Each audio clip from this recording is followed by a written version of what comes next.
नमस्कार. मी मधुरा राजवंशी, प्रगत शिक्षण संस्थेमध्ये इंग्रजी शिक्षिका आणि शिक्षण समन्वयक म्हणून काम करते. प्रगत शिक्षण संवाद आपल्या मुलांसाठी या ऑनलाईन संवाद शृंखलेच्या 8व्या आणि शेवटच्या सत्रामध्ये मी आपल्या सगळ्यांचं मनःपूर्वक स्वागत करते. अ, प्रगत शिक्षण संस्थेने शिक्षण क्षेत्रात भरीव काम करत 40 वर्ष पूर्ण केल्याच्या निमित्ताने हितचिंतकांप्रती कृतज्ञता व्यक्त करण्यासाठी ही संवाद शृंखला आपण मार्च महिन्यात सुरू केली. आणि दर महिन्यात शिक्षण क्षेत्रातल्या वेगवेगळ्या विषयांवरती वक्त्यांनी अतिशय उत्कृष्ट मांडणी केली. आपल्यापैकी अनेक जण या सगळ्या सत्रांना आवर्जून उपस्थित राहिलात आणि यूट्यूबवरही चांगला प्रतिसाद मिळाला.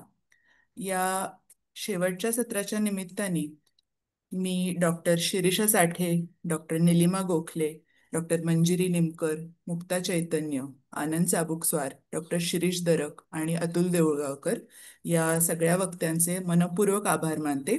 सर्व श्रोत्यांचेही आभार. या सत्रांनी अनेकांना विचार प्रवृत्त केलं असेल अशी आशा आहे.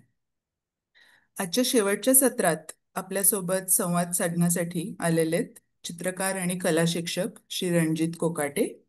श्री कोकाटे यांना 15 वर्षाहून जास्त काळ मुलांसोबत चित्रकला या विषयावर काम करण्याचा अनुभव आहे. गेली 4 वर्ष ते महाराष्ट्रातील अनेक शिक्षण संस्था आणि शाळांसोबत दृश्यकला या विषयावरती खूप उल्लेखनीय काम करतात. मुलांच्या अभिव्यक्तीला अडथळा न आणता त्यांना दृश्यकलेचे वेगवेगळे अनुभव कसे देता येतील याचा विचार करून शालेय पातळीवर अभ्यासक्रम तयार करण्याचं त्यांचं काम सुरू आहे. रणजित दादा, आपलं स्वागत आणि प्रगत शिक्षण संवादाचे वक्ते म्हणून याचं आपण मान्य केलं त्याबद्दल आपले आभार. थँक्यू. रणजितदादांशी संवाद सुरू करण्यापूर्वी मी प्रगत शिक्षण संस्थेबद्दल अगदी थोडक्यात सांगते. भाषाशास्त्रज्ञ डॉक्टर मॅक्सिम बर्नसन यांनी 4 दशकांपूर्वी मूलभूत अतिशय शिक्षणाचा असा विचार करून फलटणसारख्या छोट्याशा गावात संस्थेची सुरुवात केली. डॉक्टर मंजिरी निमकर 1995 पासून संस्थेशी जोडल्या गेल्या आणि त्यांनी संस्थेच्या कार्याला भक्कम दिशा दिली.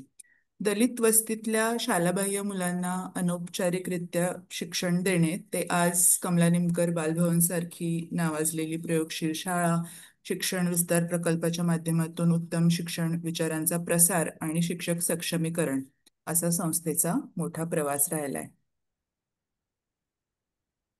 या संवाद शृंखलेमार्फत करण्यात येणारं मदतीचं हे शेवटचं आवाहन. प्रगत शिक्षण संस्थेची कमला निमकर बालभवन ही शाळा विनाअनुदानित आहे. आम्ही सर्व विद्यार्थ्यांकडून पूर्ण फी घेत नाही. आपली शाळा ही फलटणच्या वंचित समाजातल्या मुलांसाठी चालवली जाणारी बालवाडी पूर्णपणे मोफत आहे आणि प्रकल्प निधी आणि हितचिंतकांच्या देणग्यांवरती आमचं काम सुरू असतं.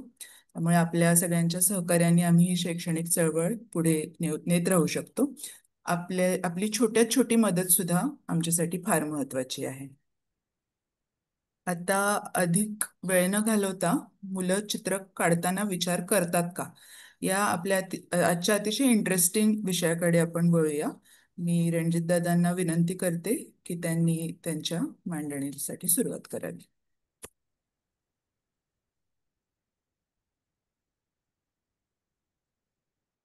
थँक्यू मधुराताई. आणि प्रगत शिक्षण संस्थेचे आभार, त्यांनी इतक्या महत्त्वाच्या विषयावरती बोलायला मला संधी दिली त्याबद्दल. आणि ही पीपीटी तयार करत असताना किंवा याबद्दलचं विश्लेषण करत असताना मला खूप मुलाची साथ मिळाली, ती म्हणजे शलाका देशमुख या आर्ट एज्युकेटरची, की त्यांनी खूप क्रिटिकली या सगळ्याकडे मला बघायला भाग पाडलं. त्यामुळे त्यांचेही खूप आभार. मी गेले 4 वर्ष जेव्हा शाळांसोबत काम करतोय आणि त्याआधी मुलांसोबत जेव्हा काम करत होतो किंवा काम करतोय अजूनही, त्यावेळेला मला प्रकर्षाने काही गोष्टी ज्या निरीक्षणामध्ये आल्या, ती निरीक्षणं इथे मी मांडायचा प्रयत्न करतोय, की त्याची मांडणी इथे करण्याचा प्रयत्न करतोय. आपल्याला चित्र काढणं म्हणजे जे दिसतंय ती गोष्ट मी कशी बघतोय, तर तो दिसण्यापासूनचा बघण्यापर्यंतचा जो प्रवास आहे, हा प्रवास मूल नुसतं चित्रकार न करता मूल जेव्हा चित्र काढतं तेव्हा सुद्धा ते करत असतो. आणि हा प्रवास करताना ते बघणं जे आहे हे विचार करण्यासारखं आहे. किंवा त्याला विचार करायला प्रवृत्त करतं. हे बघणं समृद्ध होण्यासाठी आपल्याला काय काय करता येईल किंवा कसं त्यांचं मुलांचं बघणं असतं, हे जेव्हा मी निरीक्षणात घेत होतो तेव्हा असं काही गोष्टी लक्षात आल्या की हे बघणं म्हणजेच विचार करणे. तर जेव्हा मी म्हणतोय की हे बघणं मुलांचं समृद्ध होण्यासाठी आपल्याला काय काय करता येईल, त्यावेळेला सगळ्यात महत्वाचं वाटतंय की मूल चित्र काढताना खरोखर विचार करतंय का, किंवा आजूबाजूला जी परिस्थिती आपल्याला दिसते त्यामध्ये चित्र काढणं ही विचार करण्याची प्रक्रिया आहे का, याचा थोडासा शोध घ्यायला सुरुवात केला. कारण अगदी सुरुवातीच्या टप्प्यात जेव्हा मी काम करत होतो तेव्हा सर्वसाधारणपणे मुलांना एक चित्र द्यायचं, ती मुलं चित्र काढतील. जे मी माझ्या शाळेमध्ये शिकलो होतो त्याच्या आधी माझ्या आधीच्या पिढीला ज्या पद्धतीने शिकवलं होतं त्या पद्धतीनेच काम करत होतो. पण जसजशी माध्यमं वाढतायत, मुलांच्या हातात ती वेगवेगळी माध्यमं येत आहेत, वेगवेगळी चित्रांची पुस्तकं येत आहेत, अशा वेळेला हा प्रश्न उभा राहतोय की ही मुलं चित्र काढत असताना किंवा शाळांमध्ये ज्या पद्धतीचं वातावरण तयार होतंय, ह्यात मुलं चित्र काढत असताना खरोखर विचार करतायत का? आता हा विचार करतायत म्हणजे नेमकं काय करतायत? तर मला असं वाटतं मुलं चित्र काढताना विचार करतात म्हणजे काय, तर मुलं शोध घेत असतात. कशाचा शोध घेतात? तर माध्यमाचा शोध घेतात, रंगांचा शोध घेतात, आकारांचा घेतात, विषयाचा घेतात, अवकाशाचा घेतात, अ, अ, रेषेचा घेतात. अशा वेगवेगळ्या दृश्य घटकांचा ते शोध घेत असतात. त्यासोबत ते तर्क करत असतात. कधी मोजणी करत असतात, कधी मांडणी करून बघत असतात. अशा पद्धतीने ते तर्कही करत असतात. तसंच आपल्या आजूबाजूच्या गोष्टींची ते संबंध पण जोडून बघत असतात, कल्पना करत असतात. एक लहान मुले आपण असं इमॅजिन करू की त्याला माणूस म्हणजे काय हे समजलेलं आहे किंवा त्याला कळलेलं आहे आणि त्याने उडणारा एक पक्षी पाहिलेला आहे. आता ह्या दोन वेगवेगळ्या रियालिटी जेव्हा त्याला समजतायत आणि त्याच्यातून मिक्स होऊन तो काहीतरी तयार करतोय, तेव्हा तो एक प्रकारची कल्पना करत असतो की जर मला उडायचं असेल तर मला पंख लावले तर, किंवा मी अजून कुठल्या पद्धतीने उडू शकतो. हे खूप नकळत मुलं कल्पना करत असतात. तसंच मुलं पूर्वज्ञानाचा सुद्धा वापर करत असतात. आजूबाजूला बघितलेलं, आधी काम केलेलं, त्यांना जे समज तयार झालेली आहे त्याचा ते वापर करून बघत असतात. समस्यांचं निवारण करत असतात.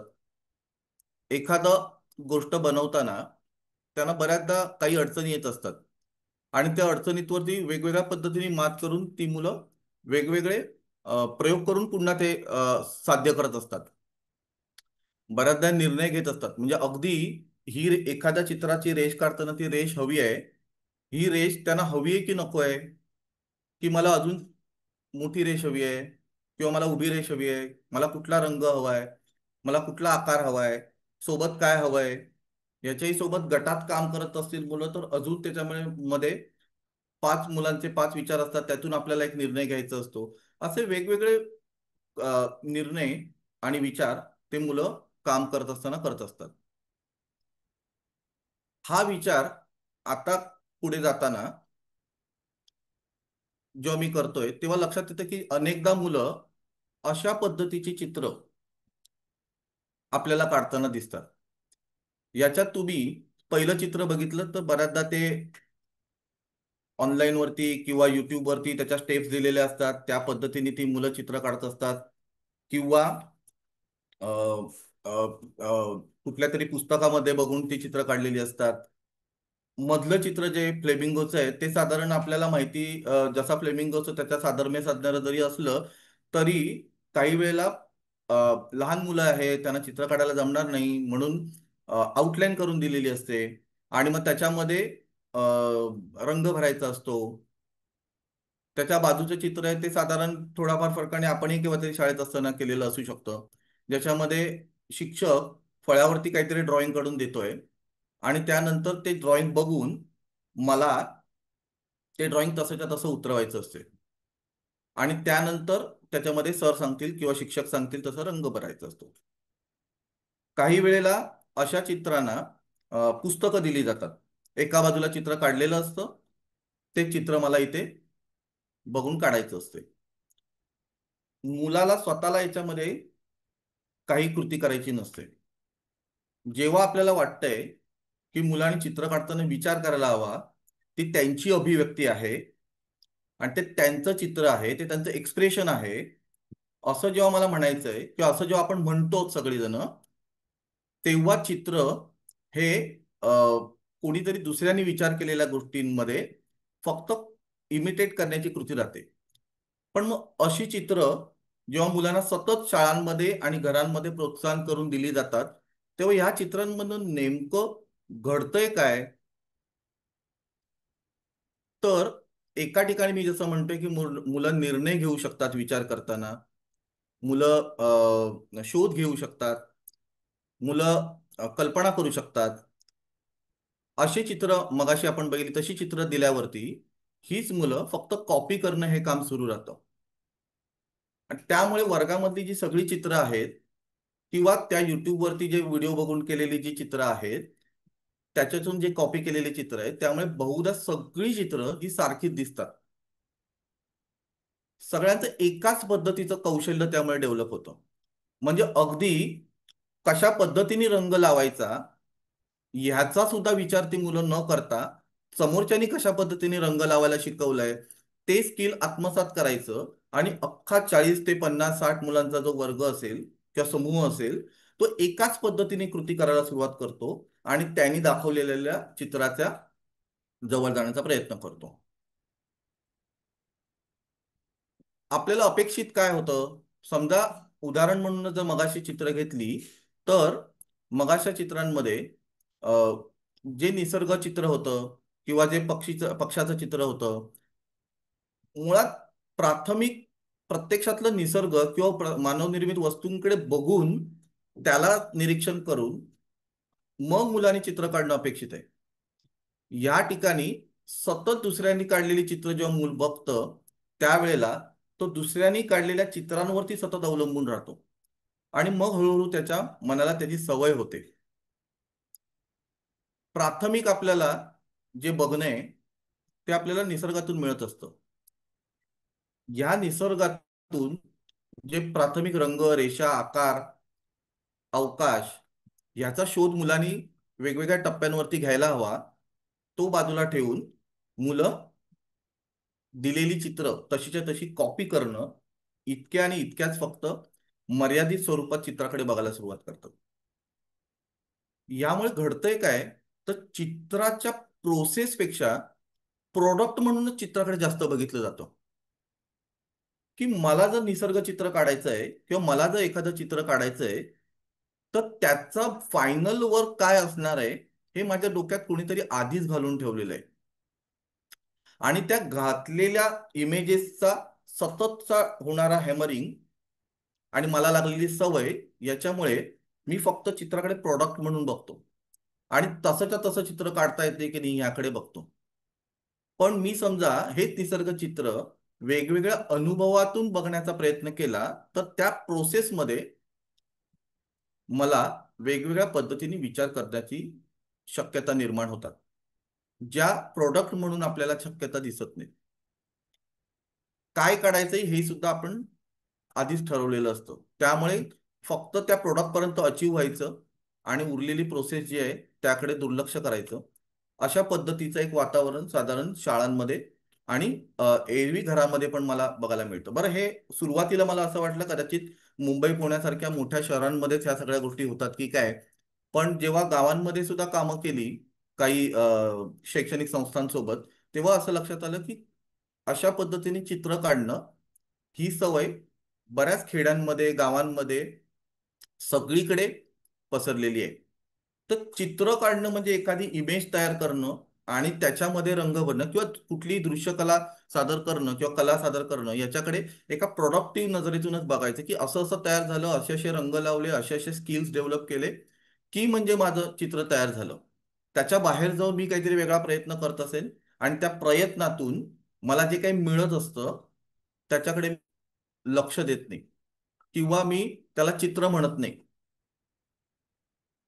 जर अशा चित्रातून अशी चित्र जर सतत समोर शाळेतून आणि घरातून मिळत असतील, तर आपल्याला थोडेसे मुलांचे चित्र त्यांना उमगतं कसं याचे टप्पे थोडेसे आपल्याला बघून घ्यावे लागतील. साधारण पूर्व प्राथमिक, प्राथमिक आणि माध्यमिक अशा 3 टप्प्यांमध्ये मी याची मांडणी करतोय. की मूल जेव्हा चित्र अ, काढतं म्हणजे अगदी लहान, म्हणजे मी हे 2 वर्षापासून ते पुढचं म्हणजे इयत्ता फक्त कारण म्हणून मी त्याच्याकडे बघतोय. तर जेव्हा मूल पहिल्यांदा अ, अ, रेघोट्या काढायला सुरुवात करतं, तेव्हा त्याच्यामध्ये एक जिज्ञासा असते, एक कुतूहल असतं, की ही पेन्सिल जी माझ्या हातात आहे किंवा हा रंग जो माझ्या हातात आहे तो कुठल्या तरी कृती केल्यावरती उमटतो. काही वेळेला कागदावरती, भिंतीवरती रेषा उमटवून मुलं बघत असतात. रंग लावून मुलं बघत असतात. त्यांना मिळाला रंग की ते नुसतं लावतात. नवीन नवीन साहित्य, रंगाच्या पेट्या, बाटलीतले रंग, ब्रश, यात बोटही घालतात. त्यांना अगदी तो ब्रश पाहिजे आणि काही शिकवलं नसतं की ते कसं पकडायचं किंवा काय. तरी सुद्धा ही मुलं त्यामध्ये बोट घालतील आणि लावून बघतील. हातात काही मोठं स्पंज मिळाला तर त्यांनी छापे घेऊन बघतात. कुठेतरी खेळायला गेलो किंवा घरामध्ये माती असेल तर ती कालवून बघतात. कागद चुरगळून बघतात. त्याच्यानंतर विशिष्ट क्रिया केली की दृश्य रूप तयार होतं ह्याची जाणीव मुलांना होते. है ना? आता आपण, तुम्ही समोर स्क्रीनवरती काही चित्र बघत असाल तर ही चित्र अतिशय भिंतीवरती काढलेल्या सहज रेषा आहेत. सगळ्यात खाली जे चित्र आहे ज्याच्यामध्ये तुम्हाला कमीत कमी 4 ते 5 पद्धतीच्या रेषा मुलांनी उमटलेल्या दिसतात. साधारण 3 ते 4 वर्षाचं मुलं आहे. तुम्हाला काळी रेषा अगदी गडद झालेली दिसते. तांबडी रेषा त्याहीपेक्षा थोडीशी कमी गडद आहे. त्यानंतर अजून लाईट होताना रेषा दिसतात. पाठीमागे लाल रेषा पुन्हा अलगद येताना दिसते. गिरमटल्यामुळे वेगवेगळे गोल आणि आकार असे तयार होत आहेत आणि त्यातून रेषा पण तयार होत आहेत. म्हणजे एका रेषेतून एक आकार तयार होतो किंवा वेगवेगळ्या रेषांवरती वेगवेगळा प्रेशर दिला की वेगवेगळं अ, अ, अ, गडद आणखीन गडद आणखीन वेगवेगळ्या रेषा तयार होतात. हे त्या मुलाला दिसायला लागतं. हे कळायला लागतं. हे समजून घ्यायचा प्रयत्न करायला सुरुवात होतो. हळूहळू हेच मूल तेच आकार गोल गोल करून किंवा त्या आकारांना एकमेकांशी जोडून हळूहळू कन्स्ट्रक्टिव्ह आकार तयार करायला लागतो. आपल्याला असं बऱ्याचदा वाटतं की हे काय काढले, नुसतंच रिगाट मारतोय, नुसत्याच हे करतोय. पण ती त्याची शिकण्याची पहिली पायरी आहे. आणि अशा पहिल्या पायरीमध्ये आपण त्या मुलाला विचारतो की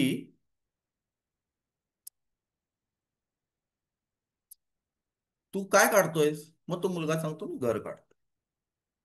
अच्छा, घर काढतोय. अरे असं नसतं घर. थांब मी तुला दाखवतो. आणि त्या मुलाला आपल्या डोक्यातलं घर काढून दाखवतो. ते मूल हळूहळू त्याच्या आई, बाबा, शिक्षक जो कोणी असेल त्याच्या सोबतचा, तो ते घर गिरमटायला सुरुवात करतो. आणि एक साधारण त्याच्यासारखा, त्या घरासारखं काहीतरी दिसणारा आकार त्यांनी अचीव केला की आपण लगेच त्याला म्हणतो की छान घर आहे. जी त्याची नैसर्गिक प्रोसेस सुरू होती की माझं उमटणं, ह्याच्यातून माझं दिसणं आणि मग बघणं हळूहळू सुरू होणार होतं. माझं माध्यम कसं उमटतं, माझ्या रेषा कशा तयार होत आहेत, या रेषांना आणि आकारांना एकत्र केलं की एखादा आकार कसा तयार होतो. त्याच्या बाजूला जर तुम्ही एक आकार बघितला तर तो, जेव्हा विचारलं होतं त्यांनी सांगितलं मॉन्स्टर आहे. आता माझ्या डोक्यातली मॉन्स्टरची कल्पना मी जेव्हा त्याला दाखवायला सुरुवात करू की नाही नाही, मॉन्स्टर असं नसतं, मॉन्स्टर असा असतो किंवा राक्षस असा असतो. मुलांना नुसतं चित्र नाही काढते त्यावेळेला. ते खूप आजूबाजूला गोष्टी त्यांच्या सहज घडत असतात दृश्य रूपात. ते वेगवेगळे त्या वयात टीव्ही बघतायत, बरेच इमेजेस बघतायत, काहीतरी रंग आहेत त्याच्यातून रेषा तयार होत आहेत का बघतायत, काय उमटतंय ह्याचं ज्ञान त्यांना होतंय, काहीतरी असं गिरमटलं की पोत तयार होतं ह्याचं ज्ञान त्यांना होतंय. हे त्यांना दिसायला लागलेलं आहे. पूर्णपणे समजलेलं आहे का पहिल्या टप्प्यात, तर नाही समजलेलं आहे. पण अशा पद्धतीने विशिष्ट क्रिया केली की त्यातून एक विशिष्ट रूप तयार होऊ शकतं, ह्याची जाणीव कुठेतरी मुलाला व्हायला लागतच असते. त्याच वेळेला आपण त्याच्यामध्ये हात घालतो आणि त्यांना सांगतो की तू असा काढ. आपल्याला याच्यामध्ये आपल्या चित्राच्या संकल्पना किंवा कल्पना ज्या असतात त्या आपण नेहमी टाकण्याचा प्रयत्न करत असतो. त्याच्याऐवजी त्या मुलांना तुम्ही काय काढतोयस ह्याच्याबद्दल तुम्ही गप्पा करू शकता. त्याला काय काढायचं हे समजून घेऊ शकता. अगदी त्याला जबरदस्ती करायची गरज नाही. त्याच्याकडनं जितकं सहजरित्या त्याला सांगायचंय तेवढं तो सांगेल. काही वेळेला तो मजा म्हणून गिरमटत असतो. त्याला उमटवू देत रेषा. कारण चित्राकडे जाण्याचं हे त्याचं पहिलं पाऊल आहे, किंवा दृश्याकडे जाण्याचं. त्याला काहीतरी दिसायला लागलेलं आहे. याच्यानंतर मुलं थोड्या दुसऱ्या टप्प्यामध्ये जेव्हा येतात, तेव्हा मुलांना काही आकार आणि रंगांची ओळख व्हायला लागते. ते कोणताही रंग घेऊन कुठलाही कुठेही लावत नाहीत. त्यांना माहिती असतं की आपल्याला एखादा स्पेसिफिक रंग एखाद्या गोष्टीसाठी आहे. ही जाणीव त्यांना हळूहळू व्हायला लागते. अशा वेळेला अ, मुलं स्वतःच्या कल्पनेला सुद्धा रूप देऊ शकतात. अगदी पहिलीला देतात असं नाहीये. काही जण पहिलीला देऊ शकतात, काही जण थोडं मागे पुढे होऊ शकतं, दुसरीला होऊ शकतं, तिसरीला होऊ शकतं.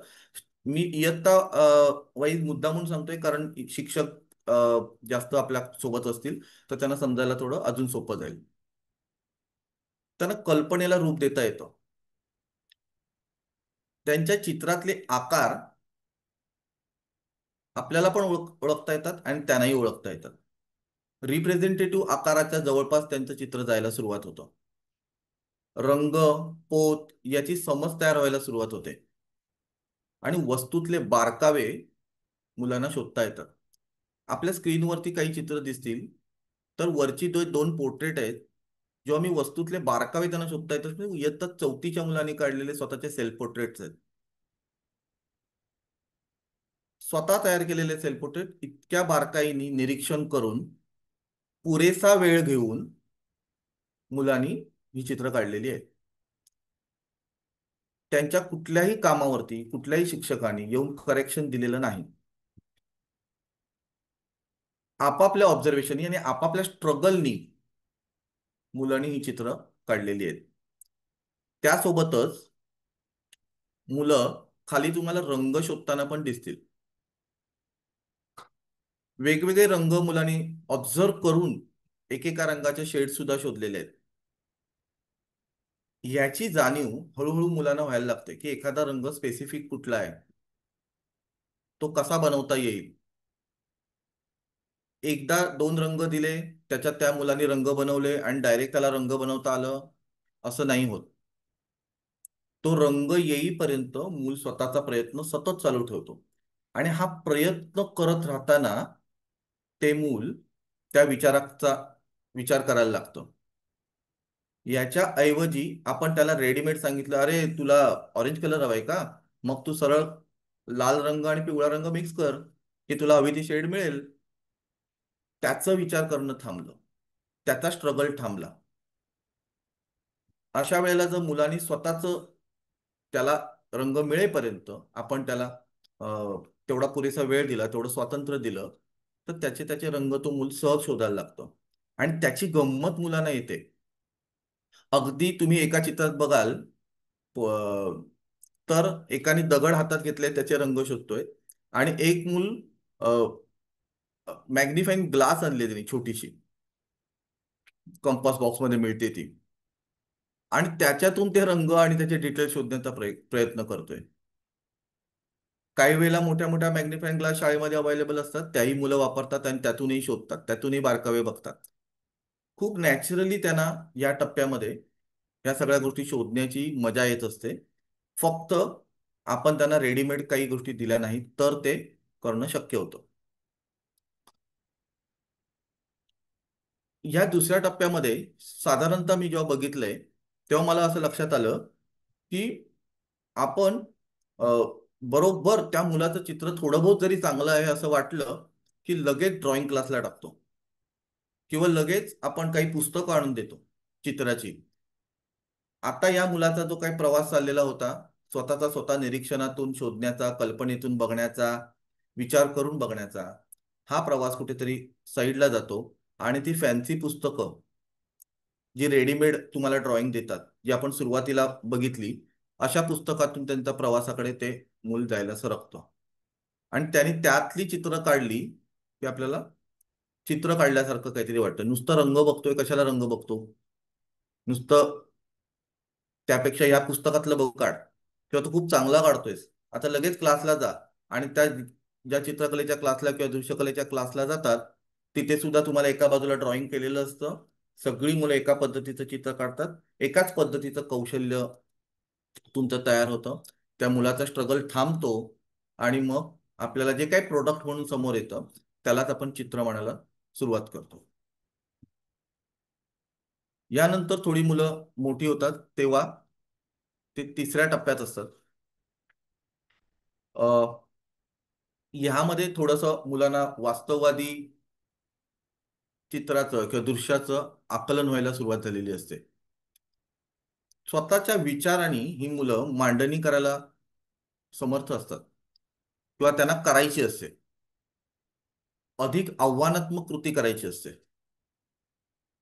वेगवेगळी माध्यमं वापरून बघायची इच्छा असते. आणि सगळ्यात महत्वाचं म्हणजे या वयामध्ये मुलं गटात काम करण्याच्या शक्यता आणि करू शकतात.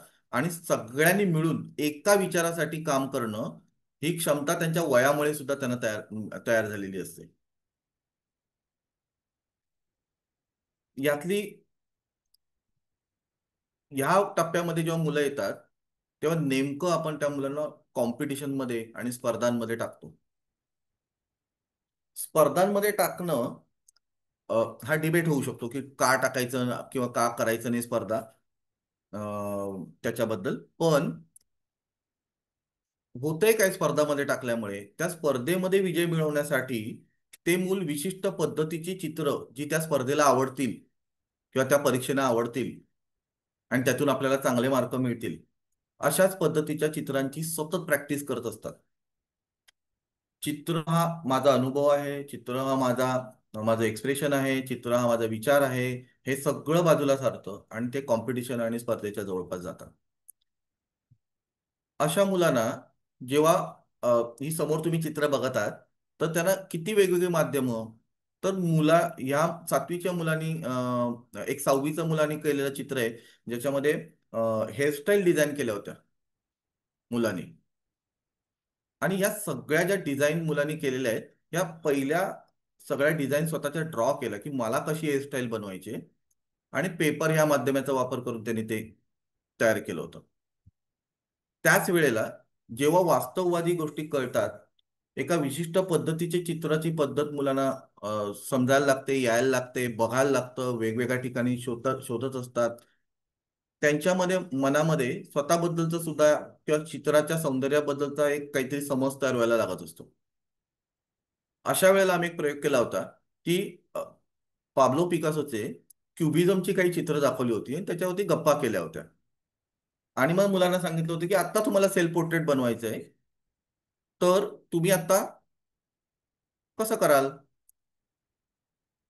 मुलं लिटरली तयार नव्हती. कारण चित्र म्हणजे काय या सगळ्याचं एक त्यांचं काहीतरी एक ठरलेलं होतं आणि त्यातून बाहेर पडणं सुद्धा शक्य नसतं. तर बघण्याच्या वेगवेगळ्या शक्यता काय आहेत, त्या चित्राच्या आणि दृश्याच्या वेगवेगळ्या शक्यता काय आहेत, हे बघणं आपल्याला अशा पद्धतीच्या असाइनमेंट मधनं या वयामध्ये सहज करता येतं आणि करायला हवं असं मला वाटतं. नाहीतर मग काय होईल की मुलं एकाच पद्धतीची चित्र आणि एकाच पद्धतीची दृश्य सतत करत बसतील आणि त्यालाच चित्र म्हणतील. तर स्वतःच्या संकल्पनांना सारखं चेक करणं, पडताळून बघणं, हे सुद्धा चित्रातून आपल्याला बघता येऊ शकतं. अधिक आव्हानात्मक कृती करता येते. वेगवेगळी माध्यम हाताळायची इच्छा असते. आता ही मुलं समजा 7वी 8वीची वयोगटातली किंवा इयत्तेतली असतील, तर या मुलांना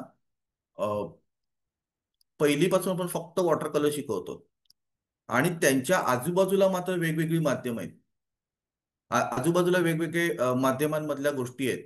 म्हणजे अगदी घरातलं इंटेरियर म्हटलं तरी एक लाकडाचं असू शकतं, एक मेटलचं असू शकतं, काही फायबर असू शकतो. इतकी वेगवेगळे साहित्य आणि माध्यमं आहेत ज्याच्यातून घरातलं इंटेरियर डिझाईन झालेलं असतं. बाहेर आल्यावरती बिल्डिंग आणि ऑफिसेस आणि या सगळ्या गोष्टी वेगवेगळ्या पद्धतीच्या आहेत.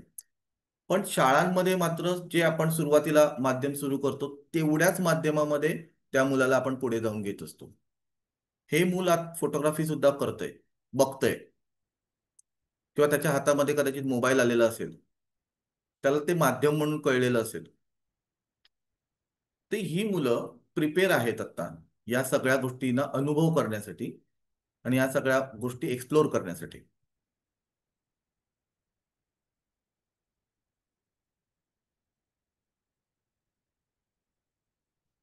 जरी हे टप्पे असले, आता याच्यामध्ये हे टप्पे मी 3 टप्प्यांमध्ये आपल्याकडे वेळेअभावी मला ते 3च टप्प्यामध्ये ठेवता आलं.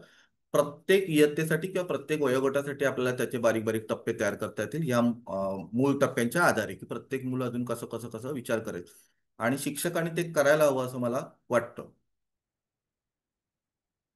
पण हे सगळं जर आपल्याला शाळेमध्ये जर हा विचार समजा जर आपल्याला अ, चांगल्या पद्धतीने आणि प्रगल्भपणे जर आपल्याला जर राबवायचं असेल, तर आपल्याला काय काय करता येईल.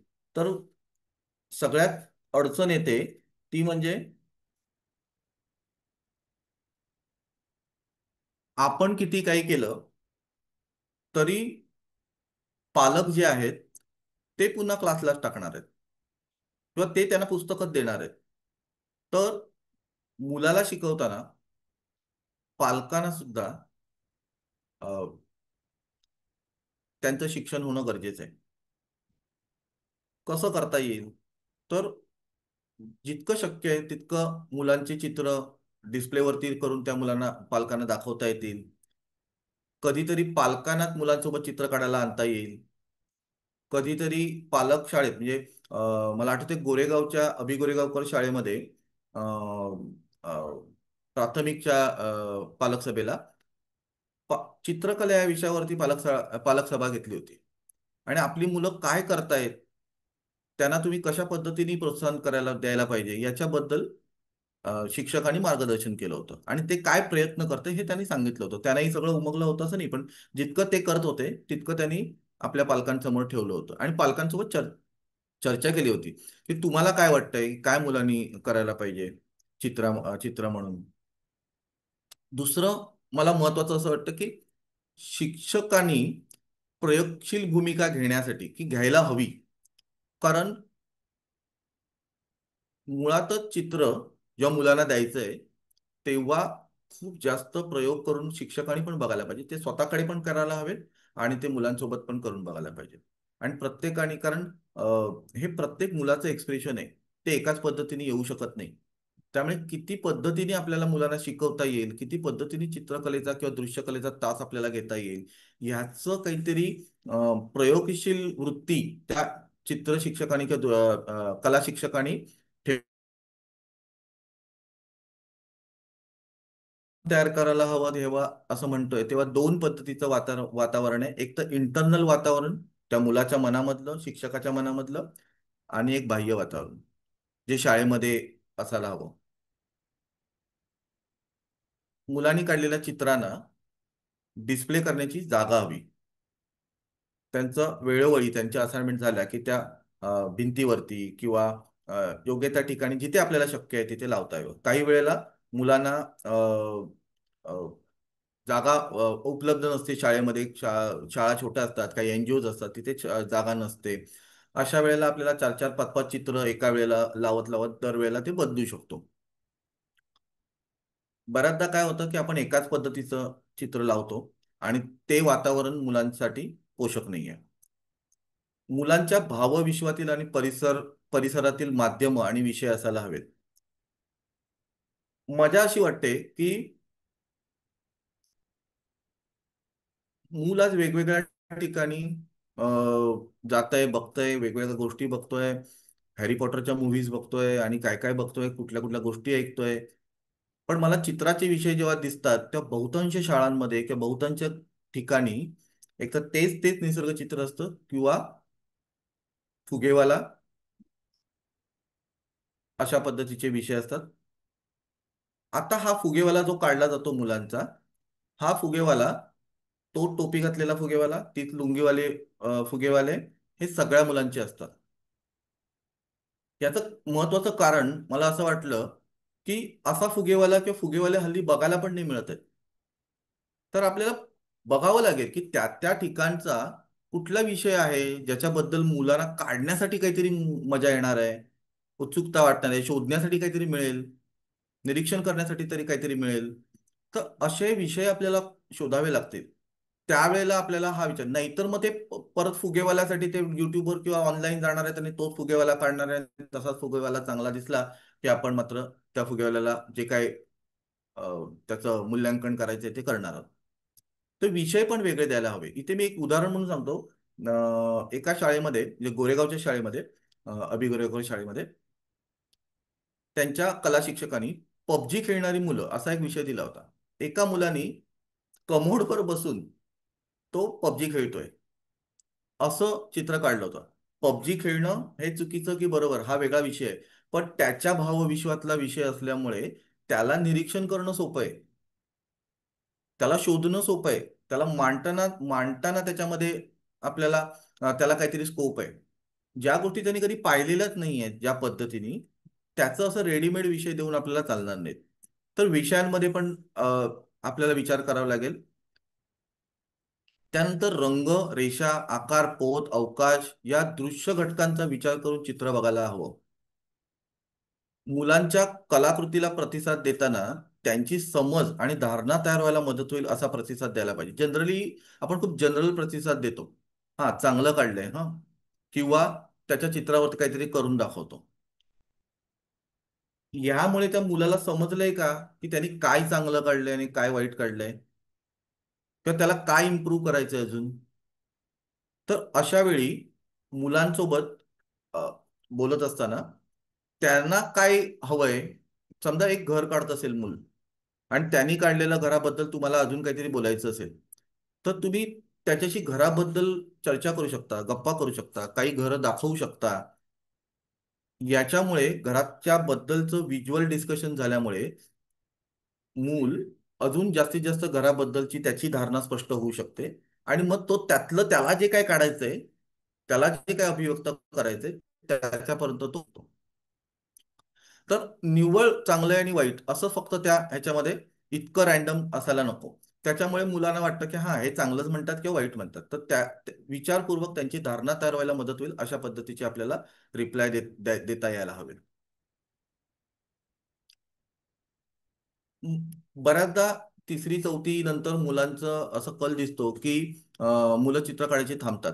त्याची महत्वाची कारणं मला अशी वाटतात की खूप जास्त तुलना होते घरांमधनं सुद्धा आणि शाळांमधनं सुद्धा. आपल्याला लक्षात येत नाही काही वेळेला काही चांगली चित्रांचे डिस्प्ले आपण करतो, इतर मुलांचे करत नाहीत. ही एक पद्धतीची तुलना आहे. एकाच पद्धतीने काढलेल्या चित्राला सतत प्रोत्साहन शिक्षक देत असतात किंवा घरून म्हणजे त्या आईला किंवा बाबाला किंवा अजून मोठ्या भावाला जे काही चित्रकला आवडत असते त्याच पद्धतीची चित्रकला तो सतत करत असतो. आणि त्याच्या चित्रांना वावा मिळत असते, आणि त्यांनी दुसऱ्यांनी काही प्रयोग केले तरी त्याला काहीच तो प्रयोग समजूनही घेतला जात नाही त्या मुलांचा. आणि त्या चित्राला मात्र प्रोत्साहन दिलं तर हळूहळू त्या मुलाला ते आवडत नाही किंवा जमत नाही, तो मूल चित्र काढायचं थांबतो. विचारांची शेअरिंगच करायची आपल्याकडे वातावरण नसतं की तुला येत नाही का, चल आपण तुझ्या मित्रांनी कसं काढलंय ते बघूया, किंवा तू मित्राचं बघू शकतो, काही त्याचं हरकत नाहीये. बऱ्याचदा चित्र एकमेकांना दाखवायचं नाही, कोणाचं कॉपी करायचं नाही, असे इन्स्ट्रक्शनच दिलेले असतात. ते मूल एका लेवलला येऊन अडलेलं आहे, त्याला मदतीची गरज आहे. आणि मी शिक्षक म्हणून जे काही त्याच्याशी बोलणार आहे त्याच्यापेक्षा त्याचा मित्र जे काढतोय त्याच्यातून त्याला काही स्वतःहून स्वयंस्फूर्तीने जर बोध घेता येत असेल, तर तो बोध घेण्याची शक्यता आपण त्यांना द्यायला पाहिजे. की तू बघ, काही हरकत नाहीये. चित्र बघितल्याने कोणाचंही चित्र खाली येत नाही. माझा आतापर्यंतचा अनुभव आहे, जितकं चित्र माझ्याशी बोलून मुलांचा समज तयार होते त्याच्यापेक्षा ते एकमेकांशी बोलून आणि गप्पा करून त्यातून जास्त तयार होते. त्याच्यानंतरचा महत्वाचा मुद्दा आहे की कलेचं शिक्षण म्हणून मान्यता नाहीये. आपल्याला ऑफ पिरियड म्हणून चित्रकला देतात, किंवा मनावरचा ताण हलका करणं इतकंच काहीतरी चित्राचं समज तयार होते, आणि मग आपल्याला अ, तो कलेचा तास ठेवतात. ह्याच्यातून काही शिकता येतं आणि ही शिकण्याची कृती आहे, विषय आहे, असं आपल्याकडे गृहीत धरलं, म्हणजे त्याला अगदीच गृहीत धरलं जातं की काही कठीण कठीण विषय झाले की मग जरा ताण हलका व्हायला पाहिजे, म्हणून आपण तो विषय ठेवलेला असतो. घरातही आता परीक्षा आली, हा आता तू चित्र वगैरे काढायची नाही, अशा पद्धतीचं काहीतरी एक वातावरण तयार झालेलं असतं, ज्याच्यामुळे ते हे काहीतरी दुय्यम गोष्ट आहे, प्रायमरी गोष्ट नाही आहे. तर चित्राला प्राथमिक दर्जा कला शिक्षकांनी आणि इतर शिक्षकांनी, घरच्यांनी, सगळ्यांनी द्यायला हवा. तर मुलांना त्याच्याबद्दलचं एक काहीतरी प्रेस्टिज तयार होईल आणि ते सहजरित्या चित्र काढायला तयार असतील. प्रत्येक मुलाच्या बाबतीत हे हे होतं का? तर नाही, काही मुलांच्या बाबतीत होतं, जी ऑब्झर्वेशन आहेत मी तुम्हाला सांगतोय. बऱ्याचदा मुलांना मी असंही बघितलेलं आहे की खूप वेळा कॉपी करून करून करून करून जेव्हा मुलं 6वी 7वीला जातात, तेव्हा आता मला नवीन काही सुचतच नाहीये. त्यामुळे आता काय काढू, हे मला येतंय आणि हे जे काही काढतोय हे माझं नाहीच आहे. त्यामुळे मुलांना कंटाळा यायला लागतो आणि हळूहळू चित्रापासून दूर व्हायला लागतात आणि चित्र काढायची थांबतात. पालकांना याच्यामध्ये काय करता येईल? कारण जसा शिक्षक शाळेमध्ये शिकवत असतो तसे पालकही तिकडे त्यांच्या सोबत आहेत. तेही चित्र काढायला देत आहेत. काही पालकांना खूप अ, अ, आवर्जून वाटतं की माझ्या मुलांनी चांगली चित्र काढायला हवीत. पण नेमकं काय करायचं हे काही वेळेला लक्षात येत नाही. तर काही मुद्दे मी सांगू शकतो आता इथे याच्यामध्ये, की मुलांच्या चित्रांवरती कमेंट करतो ना आपण, की हे काय काढलंय, असं असतं का घर, असं असतं का, चोच केवढी मोठी काढली तू पक्षाची, हे असं असतं का, असं करण्यापेक्षा त्याला काय नेमकं काढायचंय, त्याची प्रोसेस तर समजून घ्यायला पाहिजे, आणि त्या प्रोसेसमधनं त्याच्याशी संवाद करायला लागेल. त्यावेळेला ते मूल काय काढतंय हे आपल्याला समजून येईल आणि त्याच्यासाठीचे उपाय आपल्याला करता येतील. पण निव्वळ कमेंट केलं आणि त्याला टोमणे मारले तर मुलं करणार आहे. तर ते कमेंट करणं हे मुळात पालकांनी थांबवलं पाहिजे आणि प्रोसेस समजून घ्यायला पाहिजे. त्याला काय काढायचंय, त्याला काय दाखवायचंय, मग तुला यातलं काही बघायचंय का अजून, आपण कुठली फोटोग्राफ बघूया का, कुठे बाहेर असेल प्रत्यक्षात बघण्यासारखं तर ते जाऊन बघूया का, अशा गोष्टी आपल्याला संवादातून साधता येऊ शकतात. तर संवाद करायला पाहिजे. गरज नसताना अवास्तव साहित्य देऊ नये. कारण एक ती इतकी फॅन्सी साहित्य देतात मुलांना, की मुलांना नंतर कुठले रंग बनवायचे आणि काय बनवायचे इतकं सगळं 50 ते 60 शेड्स येतात, त्यातलं काय नेमकं घ्यायचं हे त्यांना लक्षातही येत नाही. आणि सगळ्यात महत्वाचं पुन्हा त्यांचा विचारांची जी लवचिकता आहे, की मला जर एक रंग नसेल तर त्यातून मी दुसरा रंग मिक्स करून बनवू शकतो, हे सुद्धा कमी व्हायला लागतं. सगळं रेडीमेड मिळायला लागतं. तसंच पूरक साहित्य पण द्यायला पाहिजे.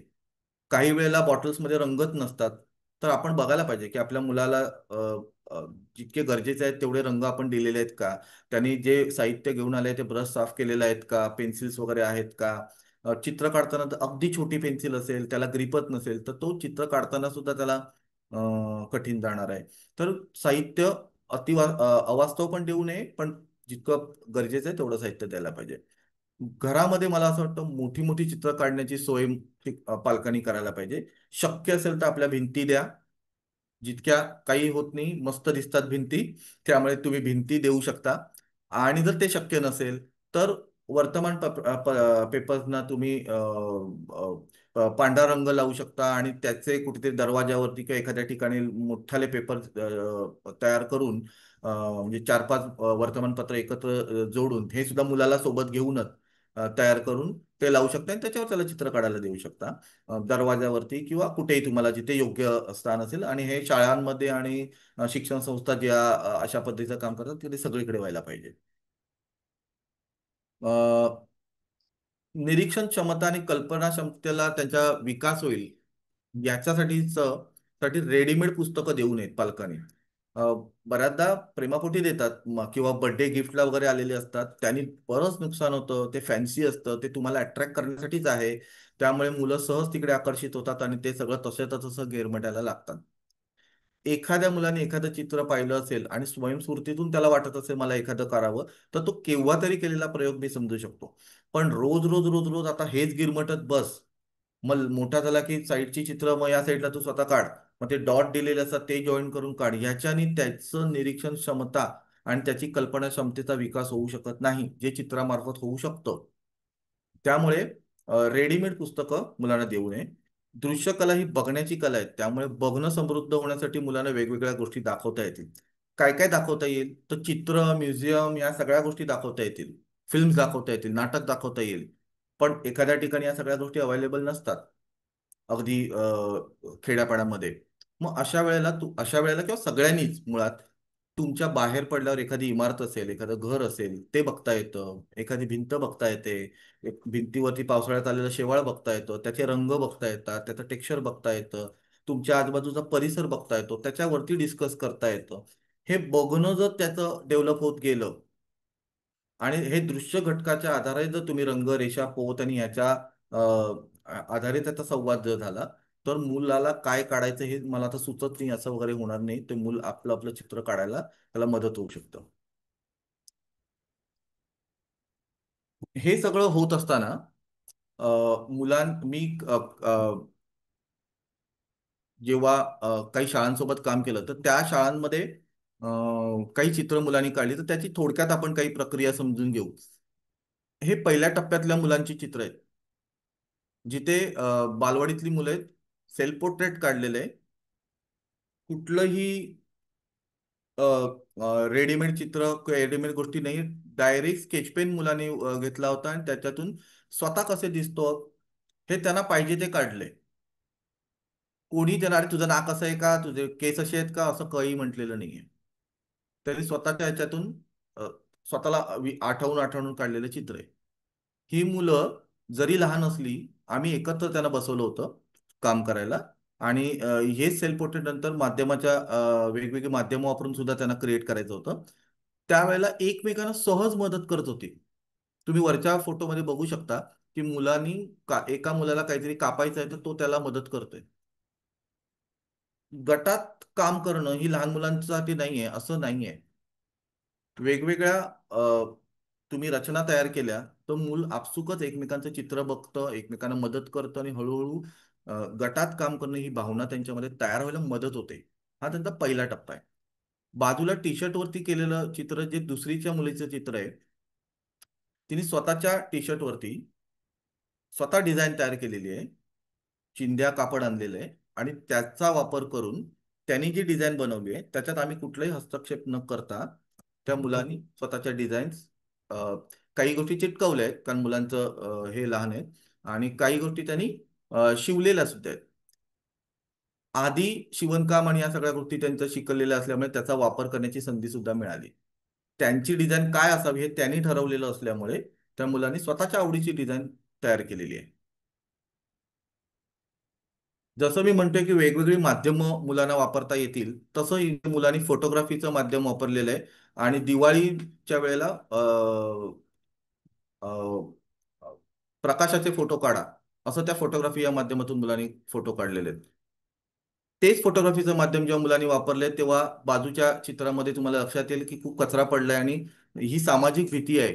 या अनुषंगाने सुद्धा तेच फोटोग्राफीच्या माध्यमातून त्याला बघता आलं. त्याच्या बाजूच्या फोटोमध्ये एका मुलाने स्वतःच्या आतमध्ये असलेली भीतीचा काही शॅडोज वगैरे वापरून त्यांनी फोटो तयार केलेला आहे. वेगवेगळी माध्यमं जितकी आपण देऊ, प्रत्येकाने वॉटर कलर मध्ये, ऑइल पेस्टल मध्येच काम करता येतं असं नाही. त्यांना जितके माध्यमं देता येतील तितक्या तितक्या माध्यमातून मूल शिकू शकतं आणि एक्सप्रेस होऊ शकतं. प्रत्येकासाठी माध्यम वेगळं असू शकतं किंवा काही जणांसाठी जास्तही असू शकतं. हे 8वीच्या मुलांनी केलेलं काम आहे.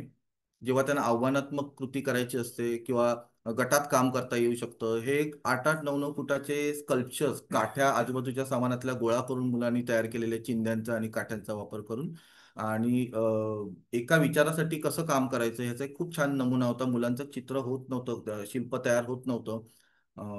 तेव्हा त्यांच्याशी गप्पा केल्या आणि त्यांना म्हटलं की तुम्ही एका विचारासाठी जर तुम्ही झटलात तर तुमचं मात्र शिल्प तयार होईल. आणि मग त्यांना लक्षात आलं आणि मग मुलांनी अख्खं शिल्प 2-3 दिवस, आणि हे असाइनमेंट साधारण 5 ते 6 दिवस मुलांनी काम केलं होतं.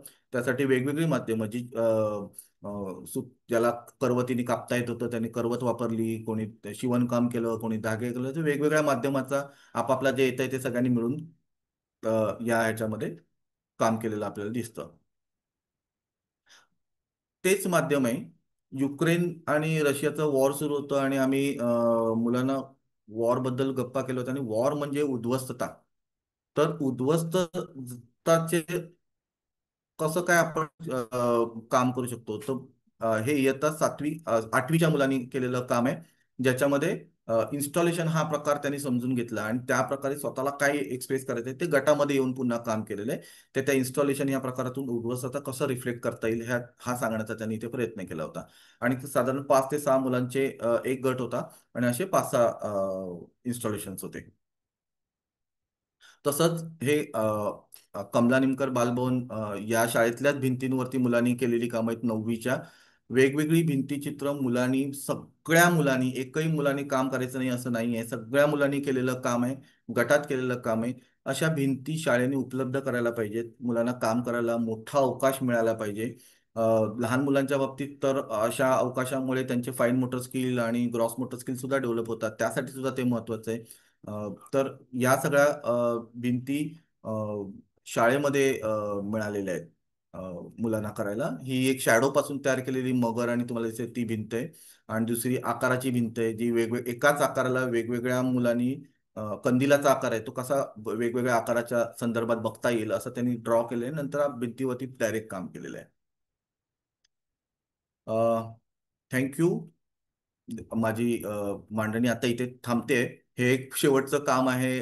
पाठीमागे तुम्हाला दिसत असेल जे आता आम्ही सुरू केले, साधारण 20-22-25 फुटाचं एक झाड, मुलं परात बांधून त्याच्यावरती चढून त्या भीतीचं आणि त्या सगळ्याचं एक्सप्रेशन घेऊन प्लॅनिंग करून ते सगळं एकमेकांना करतायत.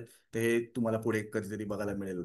आणि ही जी आपण चित्र बघितली ही सगळी कमला निमकर बालभवन फलटण, तसंच डोसीबाई जेजीबाई बालविहार आणि प्राथमिक शाळा मुंबई आणि अभिगोरेगावकर इंग्लिश स्कूल मुंबई या शाळेतल्या विद्यार्थ्यांनी स्वतः केलेली कामं, काही मी वर्कशॉप घेतलेली, काही माझे सहशिक्षक जे आहेत त्यांच्याकडनं झालेले कामातून मी इथे आणलेले आहे. थँक्यू.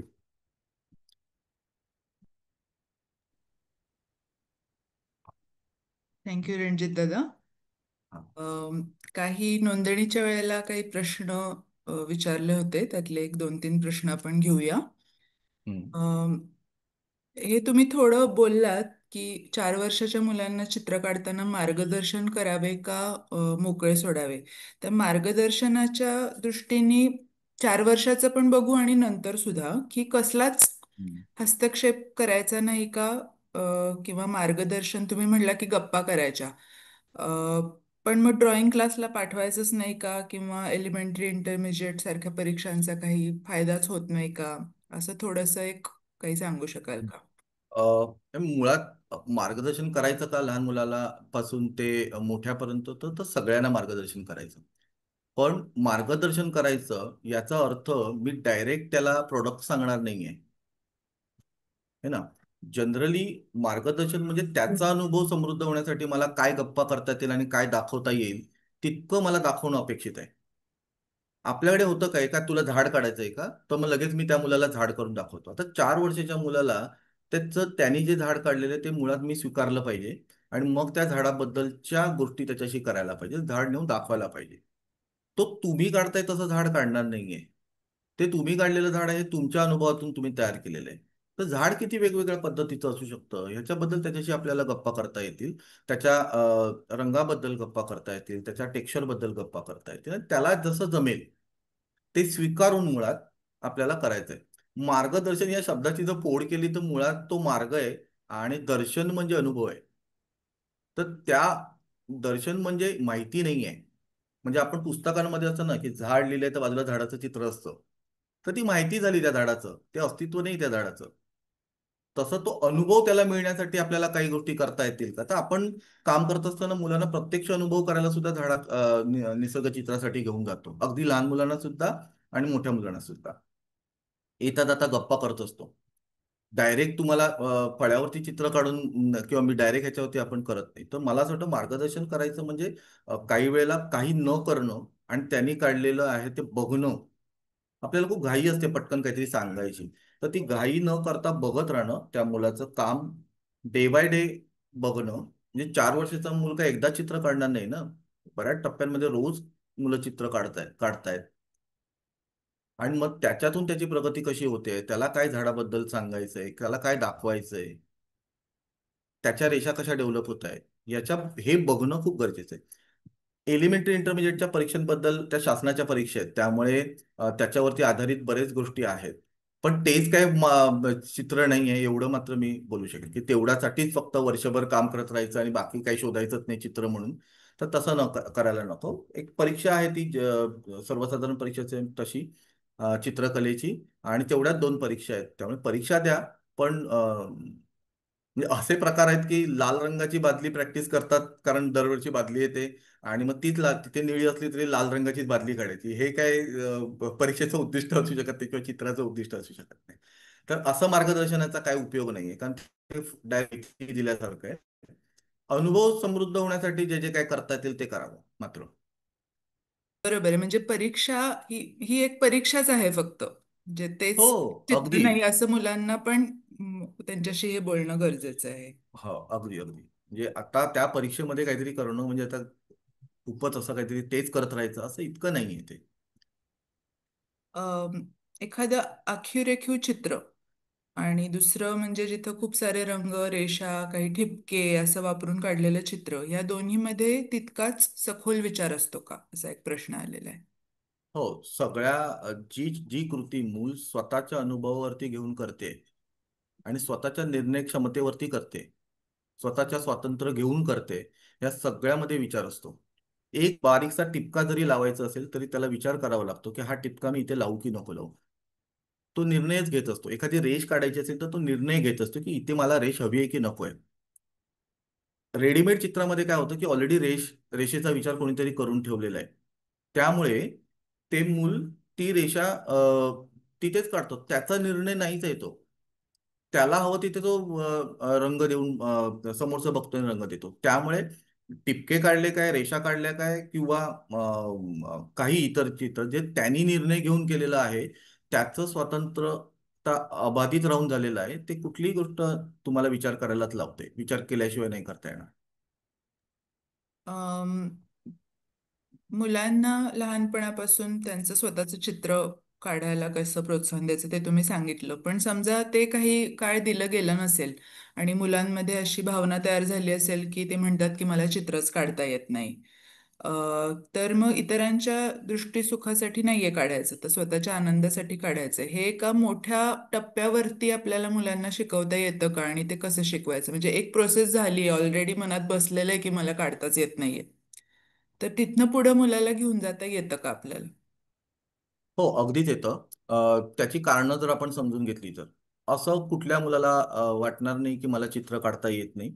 जनरली मुलांना चित्र काढायचं असतं, त्यांच्या डोक्यामध्ये चित्र म्हणून काहीतरी एक इमेज तयार झालेली असते की मला असं चित्र काढता येत नाही आणि असं काढलं तर मला चांगलं म्हणणार आहेत. तर ती इमेज जर शिक्षक किंवा पालकांनी त्याच्या प्रोत्साहन देऊन त्याला चित्र जे येईल ते स्वीकारून हळूहळू त्याच्याशी संवाद साधून जर तयार करता आली तरच ते करता येऊ शकतं. दुसरं महत्वाचं गोष्ट आहे की काही वेळेला एखादी पर्टिक्युलर गोष्ट काढता येत असते मुलाला चित्रामध्ये, आणि जे रेडीमेड पुस्तकांमधनं किंवा क्लासेसमधनं तयार झालेले असतात आणि नंतर इतकं फ्रीडमने जेव्हा चित्र काढायची वेळ येते तर त्या मुलाला काही सुचत नाही. असाही एक टप्पा मुलांमध्ये असतो. तर अशा वेळेला त्या मुलाचं पहिलं मुलाचं अनलर्निंग करायला पाहिजे की त्याने जे काढलेलं आहे त्याच्यापेक्षा अजून नवीन काही गोष्टी असतील तर त्या त्याला दाखवायला पाहिजे. दुसरी गोष्ट, अनलर्निंग सोबत ऍड लर्निंग सुद्धा करता येऊ शकतं की तुझं ते आहे ते पूर्ण काढू नकोस, कारण ते असं एका दिवसात जाण्यासारखं पण नसतं.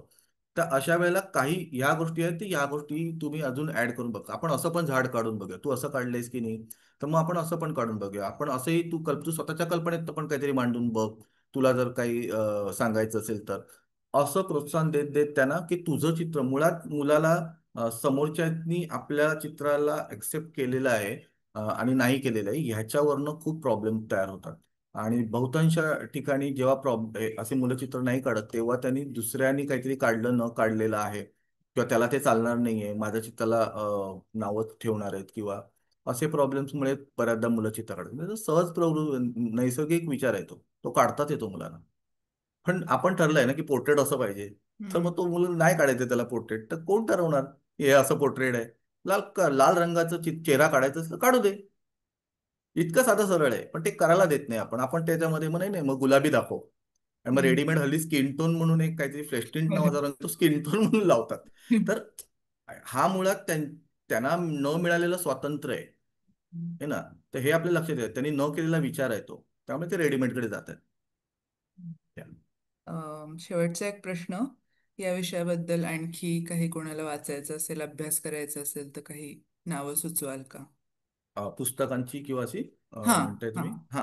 अ, 2-3 पुस्तकं आहेत जी मी सध्या रेफर केलेली आहेत आणि तिघेही थर भारतीय आहेत. पुस्तकं आत्ता सध्या माझ्याकडे जी आहेत ती इंग्लिशमध्ये आहेत. एक लर्निंग थ्रू आर्ट म्हणून आहे, जैन साईंचं आणि रोशन साईंचं. त्यानंतर सिंग विथ हँड, जिनन केबी यांचं.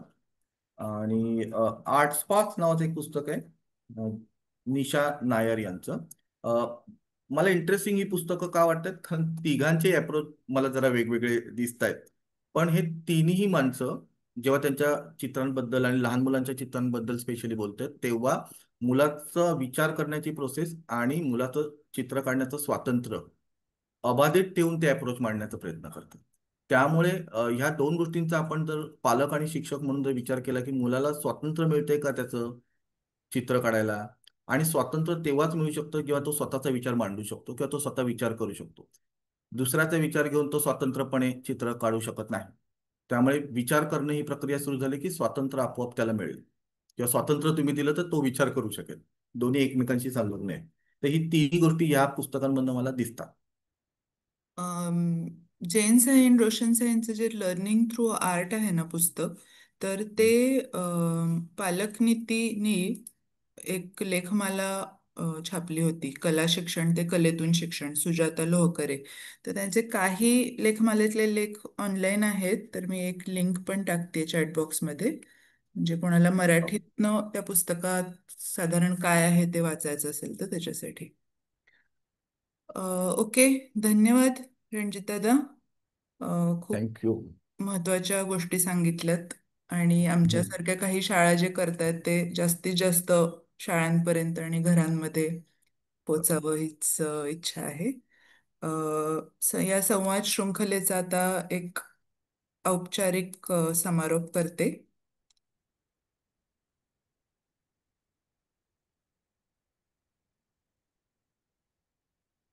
संवाद शृंखला आपण याला म्हटलं आणि ती आता संपली आज, पण संवाद आपला थांबलेला नाहीये.